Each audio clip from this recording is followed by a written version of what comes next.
हाँ जी, कैसे हो सारे। तो एक क्वेश्चन है जो बहुत ज्यादा इंटरव्यू में पूछा जाता है और यहाँ पे आपके 2-3 कॉन्सेप्ट चेक हो रहे होते हैं। इसी से पता लगता है कि आप सिलेक्ट होगे या नहीं होगे। अगर आपने इसका आंसर सही दे दिया तो आप सिलेक्ट हो जाएंगे। अब वो कौन से कॉन्सेप्ट है वे आपको रील में समझ आएंगे आगे। देखो सिंपल, यहाँ पे एक ऑब्जेक्ट है जिसमें 2 प्रॉपर्टी, एक नेम है और एक ग्रीट फंक्शन है। ठीक है, अगर मैं सिंपल अभी इस ऑब्जेक्ट को प्रिंट कराऊं तो मुझे क्या मिलेगा? मुझे नेम प्रॉपर्टी एक्सेस हो जाएगी और फंक्शन मिल गया ग्रीट। इंटरव्यू ने पहला सवाल पूछा कि भाई इसको फंक्शन को एक्सेस करो। यहाँ पे कैसे करेंगे? सिंपल ऑब्जेक्ट के साथ एक्सेस कर लेंगे। जब एक्सेस करेंगे तो यहाँ पे आउटपुट क्या आएगा? हेलो सुनेजा। क्योंकि ये जो दिस कीवर्ड है ये इस ऑब्जेक्ट को रेफर करेगा इसी स्कोप के अंदर, इसके बाहर रेफर नहीं करेगा। तरीके हैं करवाने के, जो भी काउंटर क्वेश्चन रहेंगे इंटरव्यूअर के वो भी करते हैं बात, और जो ये दिस है वो इस ऑब्जेक्ट को रेफर करेगा। तो यहाँ पे आपको हेलो सुनेजा मिल गया। अब इंटरव्यूअर ने कहा भाई ऐसा है, बात आपकी ठीक है, अब तुम क्या करो, इस ग्रीट को किसी नए फंक्शन में कॉपी करो। मैंने कहा चलो ठीक है कर देते हैं। तो हमने क्या किया, एक नया फंक्शन बनाया जिसका नाम है ग्रीट fn, और ये जो अब मेरा है ग्रीट, अब इसको कैसे एक्सेस करेंगे? Object dot greet, right. अब बताओ क्या होगा?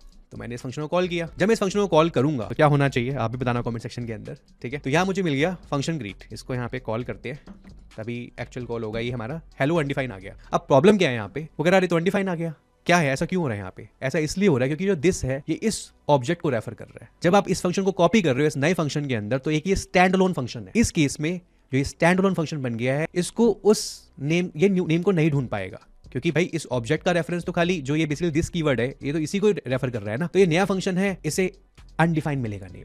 तो अब उसने कहा क्या करें जी? तो हमने कहा फिर उनको भाई एक काम कर सकते हैं, क्योंकि यहाँ पे ये पॉइंट करेगा, क्योंकि स्टैंड अलोन फंक्शन है, ग्लोबल ऑब्जेक्ट को पॉइंट करेगा। तो हम एक ग्लोबल नेम बना लेते हैं, ठीक है। तो हमने क्या किया, ग्लोबल नेम बनाया जिसका नाम दिया सुनेजा, और यहाँ पे इसको नेम कर लेते हैं। अब जब मैं एक्सेस करूंगा तो मुझे हेलो सुनेजा मिल जाएगा। एक तरीका ये ठीक है, बट उसने कहा यार कि ग्लोबल वाला काम मत करो, तुम ऐसा कुछ करो कि यही दिस यहाँ भी मिल जाए, मतलब जो इसको रेफर कर रहा है वो यहाँ भी मिले। अब क्या करें? इसे करते हैं कमेंट। अब क्या करना पड़ेगा ऐसे केस में? यहाँ पे एक हमारे पास फंक्शन होता है बाइंड मेथड, वो जो एक नया फंक्शन रिटर्न करता है, जो कि अभी ग्रीट फंक्शन ऑलरेडी हमारे पास है। तो हम यहाँ लगाएंगे सिंपल बाइंड। अब इसकी हेल्प से क्या होगा, आप बस ऑब्जेक्ट का नाम दो, इसे पास कर दो।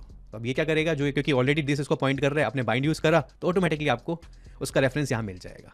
अब जब आप एक्सेस करेंगे तो आपको हेलो सुनेजा मिल जाएगा। यहाँ 4 तरीके से इंटरव्यू ने आपसे सवाल पूछे, सिंपल से स्टार्ट किया और लास्ट तक गया। उम्मीद है समझ आ गया होगा। आ गया हो तो रील को ज़्यादा से ज़्यादा शेयर करना, सेव करना, और मजा आया नहीं आया कमेंट में बताना।